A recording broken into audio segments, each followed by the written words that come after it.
పల్నాడు జిల్లా బీజేపీ అధ్యక్షుడు ఏలూరి శశికుమార్ మీడియా సమావేశం నిర్వహించారు. రంగిశెట్టి రామకృష్ణ భాజపాలో ఒక సామాన్య కార్యకర్త మాత్రమేనని తెలిపారు. ఆయన నియోజకవర్గ కన్వీనర్ పదవి ఎప్పుడో ముగిసిపోయిందన్నారు. ఎంపీ మరియు జనసేనపై రామకృష్ణ చేసిన వ్యాఖ్యలు ఆయన వ్యక్తిగతం అని తెలిపారు. రామకృష్ణ వ్యాఖ్యలతో బీజేపీకి ఎటువంటి సంబంధం లేదని, కూటమిలోని పార్టీలతో కానీ ఎంపీ మరియు ఎమ్మెల్యేలతో కానీ భాజపాకు ఎటువంటి ఇబ్బంది లేదని స్పష్టం చేశారు. ముఖ్యంగా ఈరోజు మీడియా మిత్రుల్ని పల్నాడు జిల్లా బీజేపీ కార్యాలయంలో వారిని ఆహ్వానించి కొంత విషయాన్ని మీ దృష్టిలోకి తీసుకురావడానికి ప్రయత్నం చేస్తూ ఉన్నాను. ఈరోజు ఒక వీడియో చూడటం జరిగింది. మన మీడియా మిత్రులు నాకు పర్సనల్గా పంపించారు, సోషల్ మీడియాలో కూడా పంపించారు. గత 2-3 రోజుల నుంచి కూడా నర్సరావుపేట హెడ్ క్వార్టర్లో ఒక వివాదం రాసుకుంది. ఆ వివాదం రాసుకుంది అది దానిలో బీజేపీని మన మీడియా మిత్రులు చేర్చడం అనేది ఒక హాస్యాస్పదం.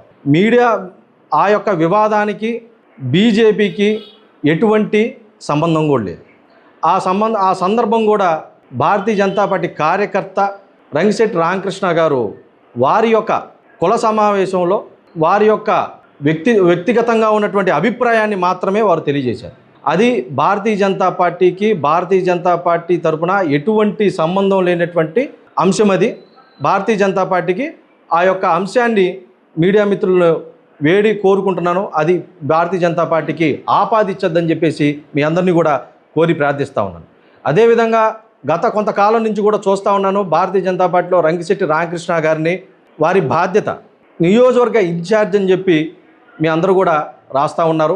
నియోజకవర్గ ఇన్ఛార్జి వ్యవస్థ అనేది కేవలం పల్నాడు జిల్లాలోనే కాదు, రాష్ట్ర వ్యాప్తంగా కూడా ఇప్పుడు నియోజకవర్గ వ్యవస్థ ఇన్ఛార్జీల వ్యవస్థ అనేది రద్దయిందని చెప్పేసి గత కొంతకాలం కూడా నన్ను పర్సనల్గా అడిగినటువంటి పాత్రికేయ మిత్రులు కూడా చెప్పడం జరిగింది. కాబట్టి వారు ఏదైతే వారు చేసినటువంటి వ్యాఖ్యలు వారి వ్యక్తిగతమే కానీ భారతీయ జనతా పార్టీకి ఎటువంటి సంబంధం లేదు. భారతీయ జనతా పార్టీ దాన్ని మీ ముందు పాత్రికేయ మిత్రులు మీ అందరూ కూడా నేను చూశాను.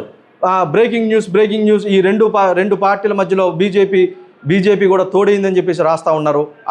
దాన్ని మాత్రం మేము ఖచ్చితంగా ఖండిస్తూ ఉన్నాం. మాకు కూటమిలో ఎటువంటి విభేదాలు లేవు. ఎంపీతో కావచ్చు, ఎమ్మెల్యేలతో కావచ్చు, ఎవరితో అయినా మాకు బీజేపీకి ఎటువంటి విభేదాలు లేవు. అందరం కలిసి పనిచేస్తూ ఉన్నాం. మాకు అందరూ సహకరిస్తూ ఉన్నారు. వాళ్ళకి మేము సహకరిస్తున్నాం, మాకు వాళ్ళు సహకరిస్తున్నారని చెప్పి ఈ సందర్భంగా తెలియజేస్తూ ఆ అంశాల్ని మీ పత్రికాముఖంగా తెలియజేయాలనే ఉద్దేశంతోనే ఈరోజు జిల్లా కార్యాలయంలో పాత్రికేయుల మిత్రుల సమావేశాన్ని ఏర్పాటు చేయడం జరిగిందని చెప్పి ఈ యొక్క అంశాన్ని తెలియజేస్తూ, రామకృష్ణ గారికి ఇప్పుడు కేవలం ఒక కార్యకర్త మాత్రమే, బాధ్యత లేదు. గతంలో వారు ఇన్ఛార్జ్ నియోజకవర్గ కన్వీనర్గా చేశారు. ఆ బాధ్యతలు కూడా ముగిసిందని చెప్పేసి ఈ సందర్భంగా తెలియజేస్తూ